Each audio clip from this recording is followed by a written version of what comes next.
Kobe, Monday night, big game, Pacers Heat, Game 7. Who do you think is going to win tonight? I don't know. I mean, I haven't been watching too much, just kind of hear the chatter of what's going on around the series. Right. But I don't know. You know what it's like to be the key guy in a Game 7. I think you're 5-1 in your career. LeBron James, back-to-back, trying to get a back-to-back championship, playing on his home court. He said he's going to have to go back to his Cleveland days, almost saying more pressure upon his shoulders. What's the right approach that you take, or what approach did you take in Game 7 to your career? Well, you always just kind of step out there and play fearlessly. And, a lot of times, players get nervous, and rightfully so. I mean, it's a big stage. It's kind of the all or nothing thing. And, as a leader, you have to be able to suppress whatever nervousness you may be feeling and step out there and perform. And a lot of times that puts your teammates at ease and allows them to perform at a greater level. Right.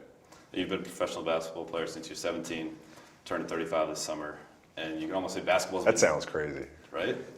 More than half your life? Yeah. This summer, or basically the last month and a half, basketball's been taken away from you. What's that been like? Well, it's been challenging, especially towards the end there, during the playoffs, and because you can't do anything, you can't move, there's nothing, you feel helpless. Yeah. And during that stretch, it was very difficult. And then once the off season came, you start, reality starts setting in of saying, okay, well, I can't train. I'm really limited in what I can do therapy-wise. So now you start looking at what the future is going to be, post your NBA career, things that you can focus on, things that you can acclimate yourself to, and you start looking at that as a challenge a little bit. What are some of the things that you've explored? It's still a moving target. I think that's, for me, it's about finding something that you're equally as passionate about, that you can really sit down and do on a daily basis. But finding that's the half the battle. Are you? I know this past season you taught yourself to play the piano. Are you just searching? I'll be like a concert pianist. Could that be what it could be? No. That's just something that it's just fun to do. But in terms of pursuing that goal, I know you're a voracious reader. You mentioned on Twitter you like to learn a lot. Is that kind of the process you're going through right now, exploring? Yeah, it's about finding that what that next challenge is going to be, and then being able to go for it. And being in this position, I'm pretty fortunate to be able to pick up the phone and talk to some of the people who are the best in their respective fields, and and just try to learn as much as I can. Who's someone you've called? I always keep those mentors secret, man. They're all considered chief Buddhists to me. Right. But it's the same thing in basketball. I've been very fortunate to have some really great mentors. The direct challenge in front of you is the rehab. Where is that right now? How's your Achilles? It's good, actually. I mean, it's the strength is coming back. I have minimal swelling. The biggest thing right now is just trying to get the strength in it so I can put all the weight to be able to walk without crutches or walk without a heel lift. So. Have you had a chance to maybe look at your timeline? You told us after exit interviews you should be back for opening night. Is that still where your sights are?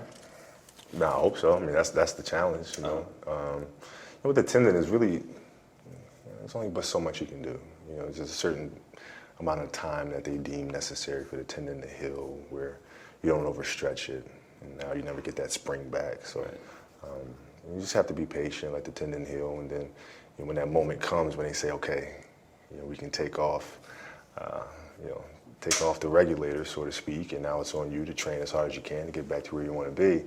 And that's going to be a good day. But you don't know when that day is. I don't. These medical Mamba shoes you got on. Yeah. Is that an everyday thing? Can you rock them with jeans, or what exactly? What are they doing? I struggle. I struggle to rock them with jeans. The colors are kind of all over the place. But I just act like they're my Picassos or something. You don't have to match everything, so I can pull them off with jeans. A lot of times you just throw stuff at Nike. Can you make this happen? Was it that type of deal? Like, can you make me a shoe to help me? Yeah, literally. We're at the doctor's office and we're just kind of going through what the next progression was going to be, and he wanted me to be in a sneaker and with a heel lift, and I said, well, Let me just hit Nike up, see what they can do. And it was like literally a matter of 2 weeks. Okay. And, Nike, the resources that they have and the creative people that they have, I mean, they literally put it together in 2 weeks for me. I want to take you back to April 12th when you actually had the injury. We've seen throughout the annals of NBA history, guys tear their Achilles or carried off the court by teammates. Chauncey Billups, Isaiah Thomas. You walked all the way to the bench for the timeout, walked all the way back to the free throw line, made 2 free throws in a 2-point game to tie the game. 3 games left in the regular season. They're all must-wins. The only way that you guys get into the playoffs is if you beat the Warriors and obviously win the next 2 games as well. Mm-hmm. Watching the tape of that, I've watched you play since high school. The look on your face, I've never seen that look before on your face. Mm-hmm. Have you watched the video, and can you take me back to that moment? I haven't watched it, but just being in the moment, I knew what happened. I knew that was it. It was done. And walking back to the bench, I tried to figure out where I could put pressure on my foot to try to minimize the pain or just try to get through these last 2 minutes of the game. And I tried walking on my heel, and I felt like that was going to work, believe it or not, for a little bit. And then you kind of just feel like, it feels like the tendon of your Achilles is just rolling up your calf. And I was like, you know what, probably not a good idea. But I got to shoot these 2 free throws. These last 2 minutes, whatever is left, all this work that we've done to get to this point, I got to step up there and knock these down. Perfect swishes. Considering all the big shots you've made in your career, where do those rank? I'd say in terms of a moment, it's right up there at the top because of what we went through as a team, all the injuries we went through as a team. And, for me, I just felt like just go up there and make them. You can't let your team down. If you're going to shoot them, you got to make sure you make them. And that's what my focus was. And then, my teammates, I don't think any of them really knew how severe it was. I looked at Steve. I think Steve was the one that committed the foul. Steve Blake committed the foul. And I just looked at him. I said, dude, that's it. I'm done. You've termed it an interesting offseason that's coming up. Dwight Howard, there's stories out there that he could have interest in Houston. What do you feel about that possibility for Dwight? What do you feel about the decision moving for him? Well, he's earned the right. When you're a free agent, you have the right to be able to look around at other franchises and other systems and kind of pick and choose which you feel is going to be the best position for you to be in. And so he's earned that right to be able to do that. For me, it's you kind of let him do his due diligence and then move in and talk to him and figure out if this is a place he wants to be. We all want him here, but then that's when the selling begins. But you don't start the selling process right before he goes and does all this stuff. You want to get the last word.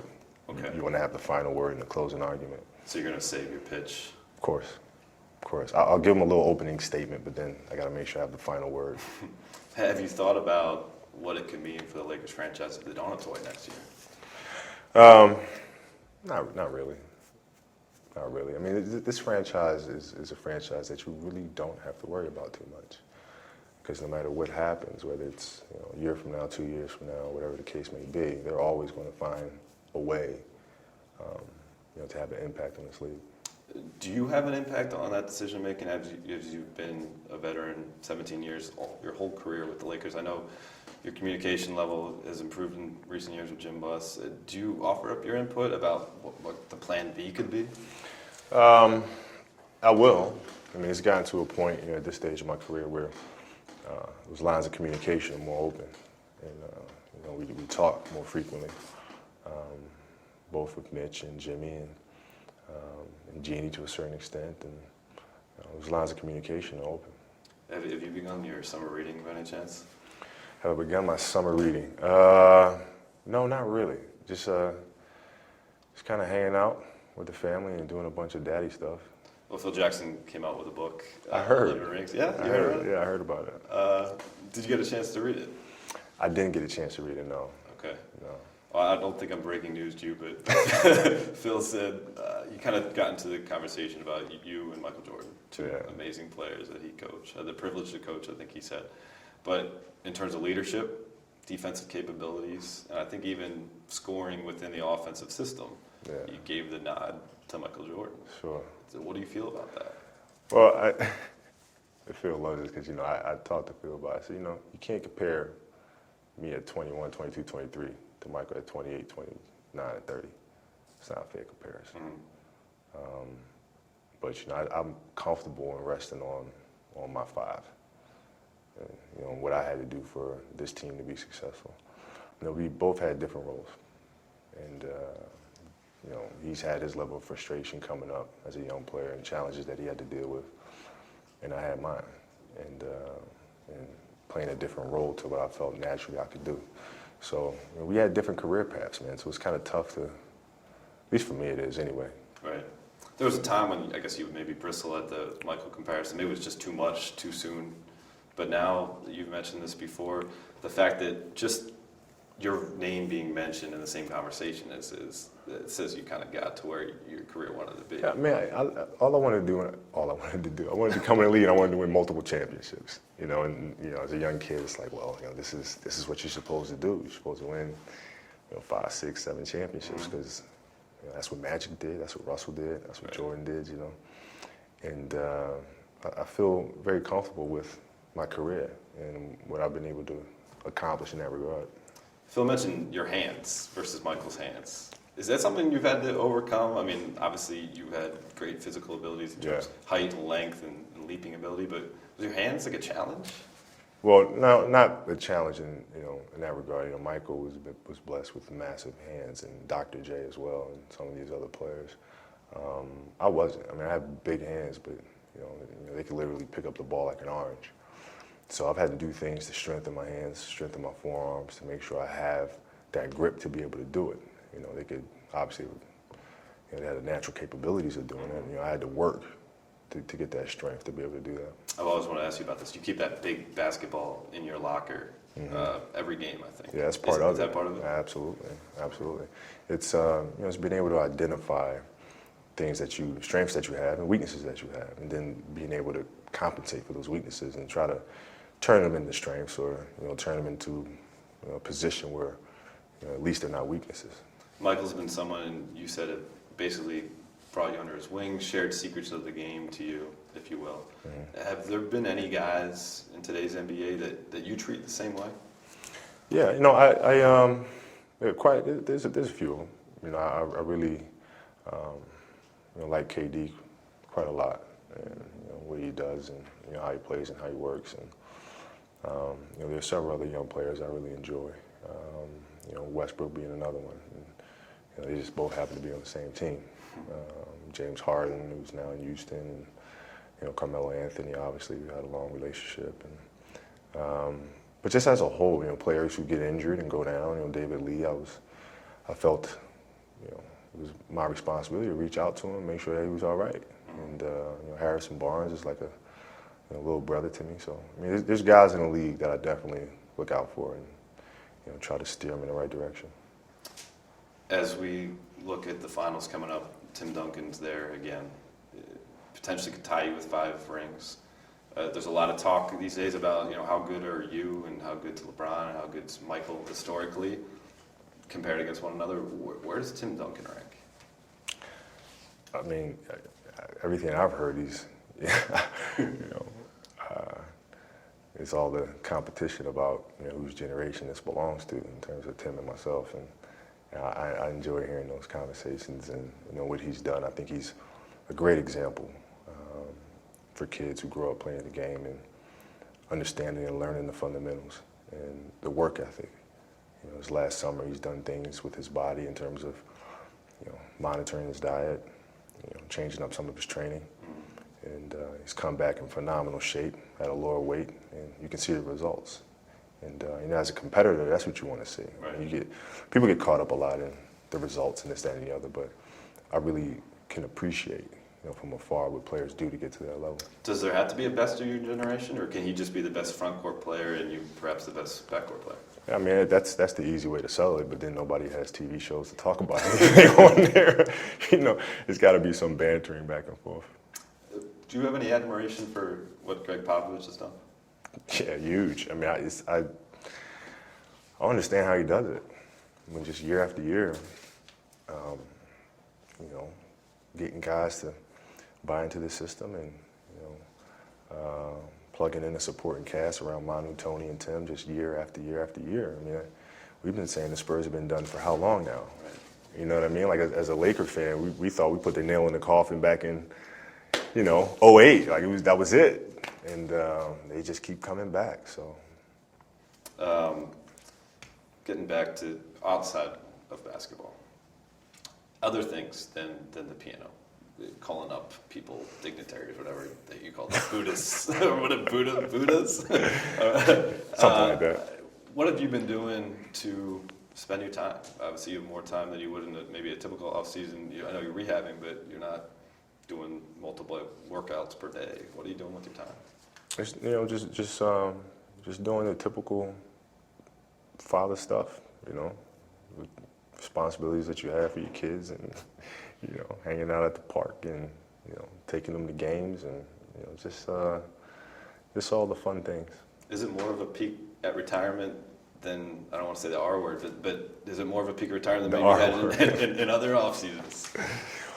Yeah, more so, yeah, because, you know, I'm limited as to what I can do. You know, I can't train, I can't get after it, you know, and when you retire, I'm assuming, you know, there's no incentive for you to push yourself as hard as you've been pushing yourself physically, so you have to start focusing on other things. But to be honest with you, man, I love the game, but, you know, there's something about laying in the bed or sitting on the couch and watching, you know, a kid's movie that's just much more enjoyable.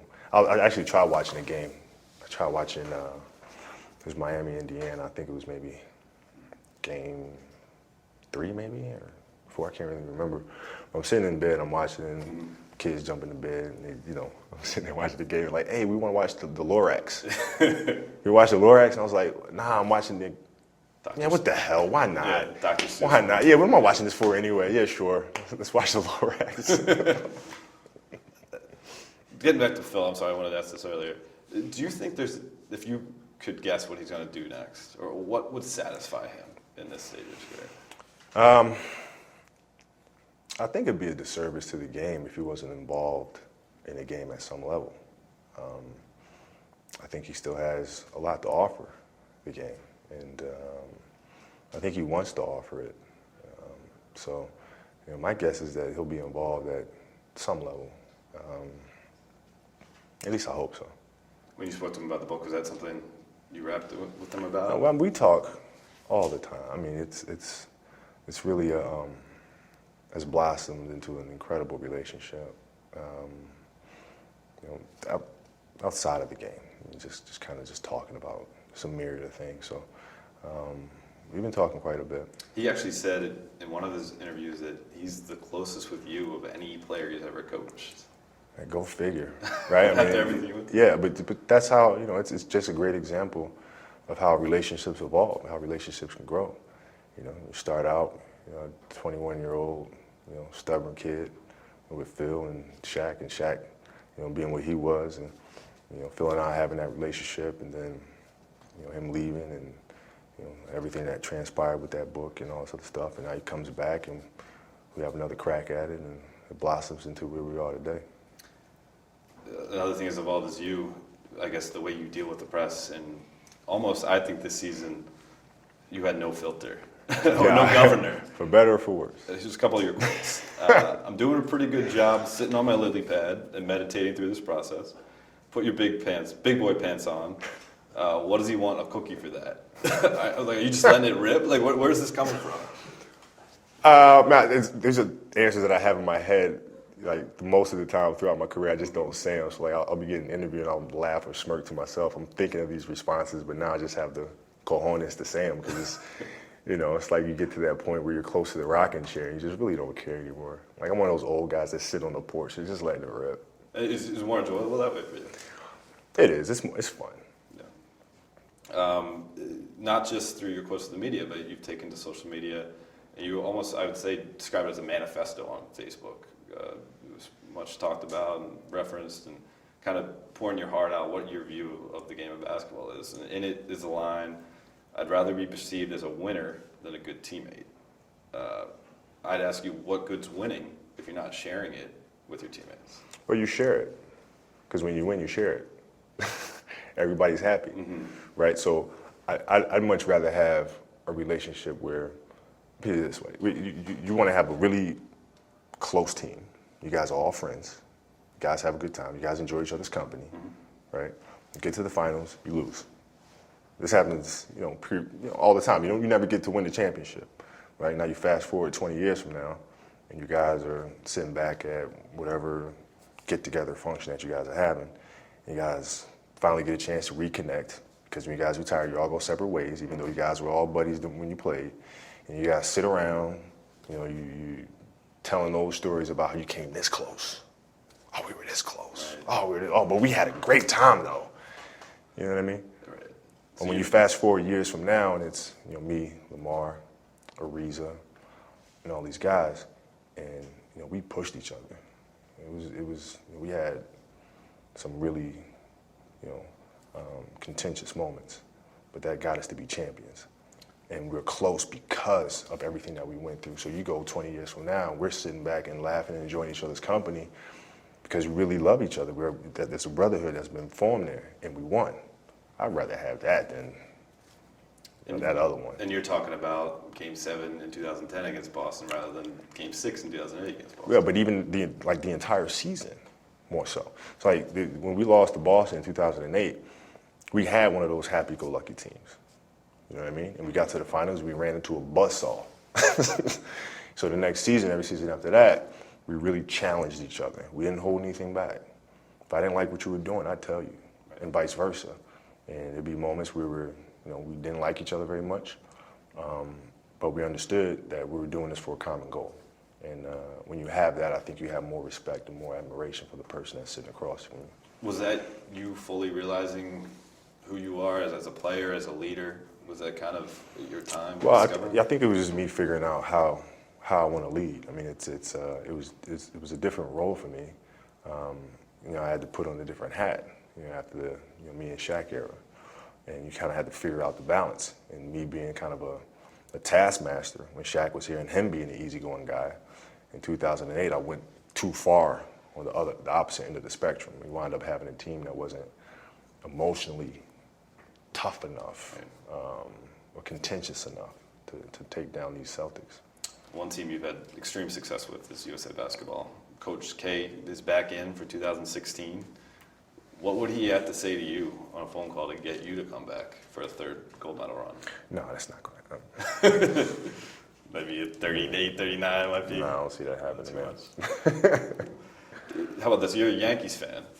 Derek Jeter, almost a parallel career in terms of coming in to Major League Baseball same time you came to the NBA. Tremendous championship success. He's dealing with a broken ankle right now, not been able to play this season. Still has the Yankee lore, similar franchise to the Lakers. Have you taken anything or observed his situation and thought, how it could apply to you? No, not really. I mean, in terms of the similarities you can find are the dedication to the craft, and him making sure that as long as he's playing, he wants to make sure he's giving the organization the best that Derek Jeter can provide. And I feel the same way. Mariano Rivera, same thing. I mean, these guys really try to figure out everything that they can do to make sure that they're playing at the top level. Or, if they're not, then why play? You're doing a disservice to this great organization. If you go back to 17-year-old Kobe Bryant, give him one piece of advice that he could use throughout his career, what would you say to him? Stretch, ice down, and eat the right stuff. Everything else, I think, has really helped me and where I sit now to be able to grow and mature. Because it's crazy, like when you go through life and you go through kind of tiptoeing and not being afraid to make mistakes or whatever. You really don't learn anything, and you don't experience anything. Like I've really experienced life to the fullest, and trying to figure out how to lead and how not to lead, and and how to follow and all sort of stuff. And you only can do that just by putting yourself out there and making mistakes and figuring it out as you go. How's the game changed since you entered the league? It's a smaller game. It's a much smaller game in terms of the style that everybody plays and playing with a spread floor and really minimize post play. When I first came in the league, it was much different. You still had Ewing in there, you still had Olajuwon in there, you had Shaq in there, you had Lonzo in there. I mean, David Robinson. I mean, those are 5-7 footers that's named off the top of my head. I can't name you 5-7 footers off the top of my head are playing right now. I mean, it's just amazing. A couple guys who were in the league even longer than you in the last week have retired. Grant Hill, Jason Kidd. That makes me the last dinosaur. That makes me like the... It's you and your teammate Steve Nash. I gotta make sure Derek keeps playing. It's remarkable to think about, though. Like the fact it's rare to have a guy who played in the 90s. You have guys being born in the 90s. Yeah. When you look and play out the rest of this career, however long it may be, do you think you'll go into your final season and saying, this is my final season, and have almost a farewell tour? Or will you give yourself the flexibility to just play it by ear and play it in the moment and see what you want to do? I don't know if I want a farewell tour. Because I want that competition. I want the crowd.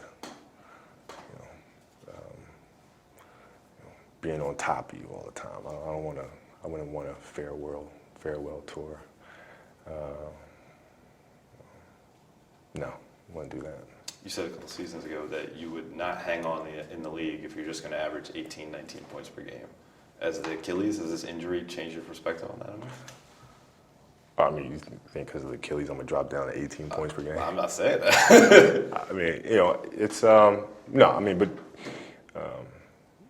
you have to be able to adapt. And, during this last season, I was able to find areas to adjust my game to help us win. In terms of being more of an assist guy, you got to pick up, certain areas here, and a lot of it depends on just the team that you have, and the guys that you have around you. I'm more than comfortable in sitting back and, scoring 21, 22 points or whatever, and getting 10, 11 assists, whatever the case may be. More than comfortable with that. So it's just a matter of the pieces that you have around you and what can you do to elevate everybody else. A couple more things for you. Phil mentioned in one of the several interviews he did that your competitive drive ends off the court. And to me, that was kind of surprising to me. Was that accurate? No, it's not accurate. No, it's not accurate. This is what I'd say. I'm not going to compete at something that I'm not good at. Like, if you're a great ping pong player, I know I'm average, and I see you play, and I'm like, oh, you kick my ass, I'm not going to play you.